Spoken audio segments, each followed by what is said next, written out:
नमस्कार, मैं हूं राज और आप देख रहे हैं प्योर पॉलिटिक्स। लोकसभा चुनाव में अपेक्षित सफलता नहीं मिलने के बाद से भाजपा में आत्ममंथन का दौर चल रहा है। कहां पार्टी ने स्वयं के लिए 370 सीटों का लक्ष्य रखा था और एनडीए के लिए 400 सीटों का लक्ष्य रखा था, लेकिन भाजपा की अपनी संख्या 240 तक ही सिमट के रह गई। पिछली बार के 303 सीटों के मुकाबले 63 सीटों की कमी आ गई उस नंबर में। इस परिणाम के बाद से मुस्लिम वोटरों को लेकर पार्टी के अंदर काफी आक्रोश देखने को मिल रहा है। चुनाव परिणामों से यह साफ पता चलता है कि मुसलमानों ने भाजपा को हराने के लिए बहुत ही सोच समझकर रणनीति बनाई और स्ट्रेटेजिक वोटिंग किया। हर लोकसभा सीट पर यह डिसाइड किया विपक्ष का कौन सा उम्मीदवार भाजपा को हराने के लिए बेहतर स्थिति में है और फिर एक मुश्त उसको वोट किया। खासकर उत्तर प्रदेश में एक मुश्त मुसलमानों ने समाजवादी पार्टी और कांग्रेस के गठबंधन को यानी इंडिया गठबंधन को वोट किया और पार्टी को इसका जबरदस्त नुकसान हुआ। 30 सीटों का नुकसान हुआ, 63 से 33 पे आ गए वो। भारतीय जनता पार्टी को उत्तर प्रदेश में जो झटका लगा वो एक मुख्य वजह रही कि पार्टी लोकसभा में साधारण बहुमत के लिए जो 272 का आंकड़ा है उसको भी नहीं छू पाई। एनडीए को भले 293 सीटें मिल गईं, लेकिन भाजपा के साथ मुसलमानों की ये दुश्मनी सिर्फ उत्तर प्रदेश तक ही सीमित नहीं है, देश के सारे हिस्सों में यही हाल रहा। लेकिन अब धीरे धीरे इसके खिलाफ भाजपा के अंदर ही आवाज बुलंद होना शुरू हो गया है और ये आक्रोश, ये आवाज बढ़ती ही जा रही है। और ऐसा भी नहीं है कि ये किसी एक प्रदेश तक सीमित है। लगभग पूरे देश में भाजपा के नेताओं और कार्यकर्ताओं के बीच ये आक्रोश देखने को मिल रहा है। अभी आपने देखा होगा कि कैसे पश्चिम बंगाल में भारतीय जनता पार्टी के नेता शुभेंदु अधिकारी ने यह साफ साफ कह दिया कि पार्टी को अब मुस्लिम वोटों के पीछे नहीं भागना चाहिए। पश्चिम बंगाल के लोकसभा चुनावों में पार्टी के खराब प्रदर्शन के लिए अल्पसंख्यक समुदाय यानी मुसलमानों से समर्थन की कमी को जिम्मेदार ठहराते हुए शुभेंदु ने कहा कि सबका साथ सबका विकास ये जो नारा है ये बिल्कुल अनावश्यक है और इसके बजाय हम उनके साथ जो हमारे साथ, इसको फॉलो करना चाहिए। मतलब मोदी जी का ये जो नारा था सबका साथ सबका विकास और सबका विश्वास, शुभेंदु अधिकारी अब इससे बिल्कुल निराश हो गए हैं। इतना ही नहीं, शुभेंदु अधिकारी ने पार्टी के अल्पसंख्यक मोर्चे की जरूरत को भी खारिज कर दिया और उन्होंने साफ कहा कि अल्पसंख्यक मोर्चे की जरूरत बिल्कुल नहीं है। अब शुभेंदु अधिकारी का ये आक्रोश आप समझ सकते हैं कि कितना गहरा है और वे ये समझने लायक भी है। लोकसभा के चुनावों में इस बार भाजपा को पश्चिम बंगाल में सिर्फ 12 सीटें मिली, जबकि 2019 में पार्टी को 18 सीटें मिली थी और उसके बाद जो उपचुनाव हुए उनमें भाजपा चारों की चारों सीटें हार गई और उसमें 3 तो भाजपा की अपनी सीट थी जो भारतीय जनता पार्टी हार गई।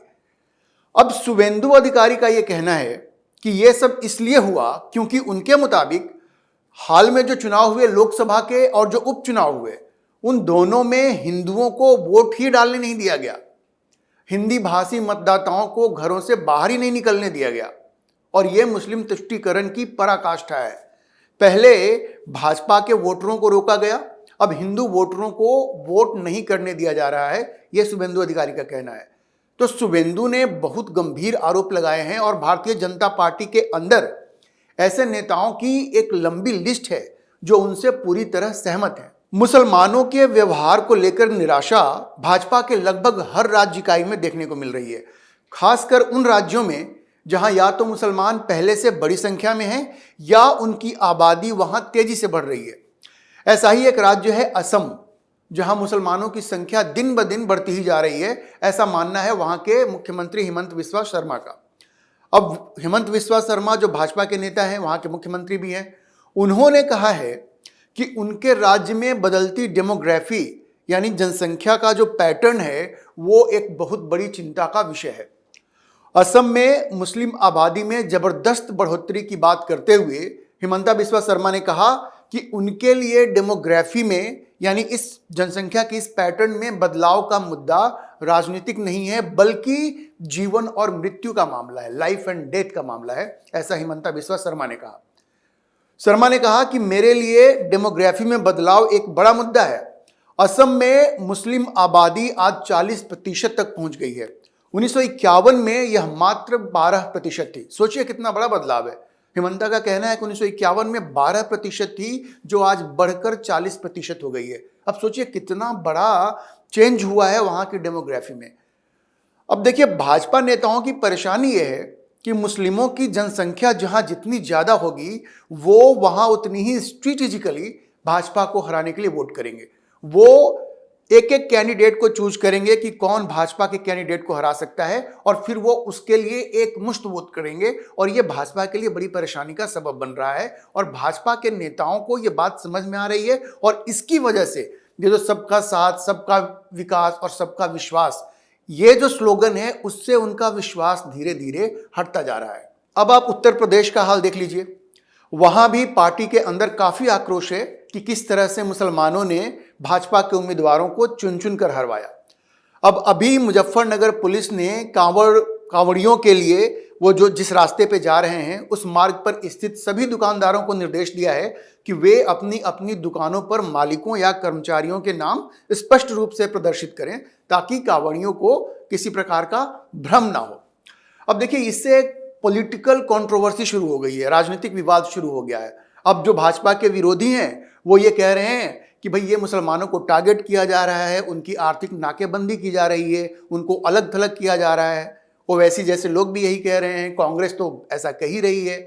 लेकिन सरकार का कहना है कि ऐसा कुछ नहीं है, सिर्फ कांवड़ियों की भावनाओं और उनकी सुविधा का ख्याल रखा गया है। देखिए, अब कुछ भी हो, भाजपा के विरोधी कुछ भी कहें, और विरोधी विपक्षी कांग्रेस ओवैसी कुछ भी कहें, अब बात यह है कि भाजपा में यह भावना प्रबल होती जा रही है कि अब मुसलमानों के साथ कोई रियायत बरतने का मतलब ही नहीं है, क्योंकि उनका व्यवहार जो है बिल्कुल शत्रुता वाला है।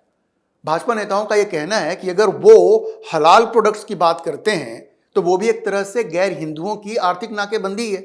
अगर आप कहते हैं कि हम सिर्फ हलाल प्रोडक्ट्स इस्तेमाल करेंगे, तो हलाल प्रोडक्ट्स की तो एक विधि होती है जिसको एक मुस्लिम ही कर सकता है, तो बाकी तो आप गैर मुसलमानों को अलग थलग कर ही रहे हैं। तो भारतीय जनता पार्टी के लोगों का कहना है कि फिर इस तरह की बात इस केस में नहीं करनी चाहिए। और उन्होंने कई बातें उठाई हैं, जैसे बहुत सारे मुसलमान हैं, वो उनके ऊपर आरोप है कि थूक लगा करके माला बना देते हैं, प्रसाद में थूक लगा देते हैं, ये कई तरह के आरोप हैं। तो बात कहने का मतलब ये है कि भारतीय जनता पार्टी के नेताओं में ये जो पेशेंस है, वो धीरे धीरे बिल्कुल खत्म होता जा रहा है। और वो ये कह रहे हैं कि सबका साथ, सबका विकास और सबका विश्वास, इस नारे को अब लेकर आगे चलने का कोई मतलब नहीं है। अब देखिए, ये बात सिर्फ भारतीय जनता पार्टी तक ही सीमित नहीं है। आपको याद होगा कि बिहार में जदयू के जो सांसद हैं देवेश चंद्र ठाकुर, वो भी मुसलमानों के व्यवहार से इतने हताश हो गए कि उन्होंने कहा कि वो मुसलमानों का काम नहीं करेंगे, क्योंकि वो उनको वोट नहीं देते हैं। अब सोचिए, वो जनता दल यूनाइटेड से आते हैं, वो कोई भारतीय जनता पार्टी से नहीं आते, लेकिन उनके खिलाफ भी स्ट्रेटेजिक वोटिंग हुई, जिससे कि वो भी हताश हो गए, निराश हो गए, और उन्होंने ऐसी बात कह दी। और भारतीय जनता पार्टी के जो वरिष्ठ नेता और केंद्रीय मंत्री हैं गिरिराज सिंह, वो तो ये पहले से ही कह रहे हैं। देवेश चंद्र ठाकुर को सपोर्ट करते हुए गिरिराज सिंह ने कहा कि मैं भी यही देखता हूं, मुझे भी मुसलमान वोट नहीं देता। क्यों? राज्य और केंद्र की सभी योजनाओं का लाभ उठाने के बाद कुछ वर्ग ज्यादा वोट करेंगे और कुछ कम, मतलब किसी पार्टी के लिए। देखिए, ये एक समस्या और भी है। भारतीय जनता पार्टी नेताओं की पीड़ा यह है कि जन कल्याण की जो भी योजनाएं मोदी सरकार या भाजपा की सरकारें चलाती हैं, मुसलमान सारी योजनाओं का बढ़ चढ़कर फायदा उठाते हैं। लाभार्थियों में उनका नाम सबसे ऊपर होता है, ये सारी योजनाओं का वो फायदा उठाते हैं, लेकिन जब वोट देने का वक्त आता है तो वो पीछे हट जाते हैं। पीछे ही नहीं हट जाते, बल्कि स्ट्रेटेजिकली वोटिंग करते हैं और चुन चुनकर भारतीय जनता पार्टी के कैंडिडेट्स को हराते हैं। और अब ये जो चीज है, भारतीय जनता पार्टी के नेताओं के गले नहीं उतर रही है। गिरिराज सिंह ने आगे भी कहा, उन्होंने आगे कहा कि सबसे बड़ी गलती मुसलमानों को यहां रहने देना था। अगर देश का बंटवारा धार्मिक आधार पर हुआ था, तो मुसलमानों को यहां क्यों रहने दिया गया? अगर उन्हें यहां रहने नहीं दिया जाता तो ये हालात नहीं बनते। अब देखिए, ये भी भाजपा में एक चर्चा का विषय रहता है कि भाई, जब देश का विभाजन धर्म के आधार पर हुआ, तो पाकिस्तान मुस्लिम राष्ट्र और हिंदुस्तान हिंदू राष्ट्र, भारत हिंदू राष्ट्र, अगर ये 1947 में ही ये चीज हो जाती तो आज हमें ये दिन नहीं देखना पड़ता। बहुत सारे भाजपा के नेता हैं, वो आपको बताएंगे कि 1947 में भी हिंदू मुस्लिम ही सबसे बड़ा मुद्दा था और आज 2024 में आज भी यही सबसे बड़ा मुद्दा है हिंदू मुस्लिम का। तो विभाजन का फायदा क्या हुआ?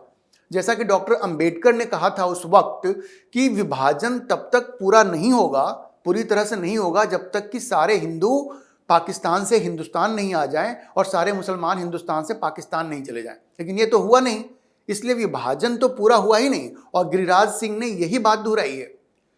तो अगर भाजपा के नेताओं की बातों को हम लोग ध्यान से देखें तो ऐसा लग रहा है कि उनका पेशेंस बिल्कुल खत्म होता जा रहा है और पार्टी में आत्ममंथन का ये दौर तेज होता जा रहा है। लेकिन सबसे बड़ा सवाल यह है कि इस बारे में आखिरी फैसला कौन लेगा? जाहिर है कि नरेंद्र मोदी ही लेंगे, क्योंकि पार्टी के सर्वोच्च नेता तो वही हैं और ये सबका साथ, सबका विकास और सबका विश्वास, ये नारा भी उन्हीं का है।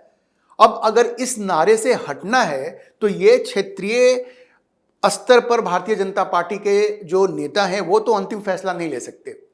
जब तक नरेंद्र मोदी ये सबका विश्वास ये नारे पर अड़े हुए हैं, तब तक ये शुभेंदु अधिकारी या हिमंता बिस्वा शर्मा या कोई गिरिराज सिंह इस बारे में कोई आखिरी फैसला नहीं ले सकते। ये फैसला तो नरेंद्र मोदी को ही लेना पड़ेगा और वो अभी तक इस बारे में खुलकर कुछ नहीं बोल रहे हैं, बावजूद इसके कि पार्टी के अंदर असंतोष जो है इस नारे को लेकर के काफी हद तक बढ़ता जा रहा है।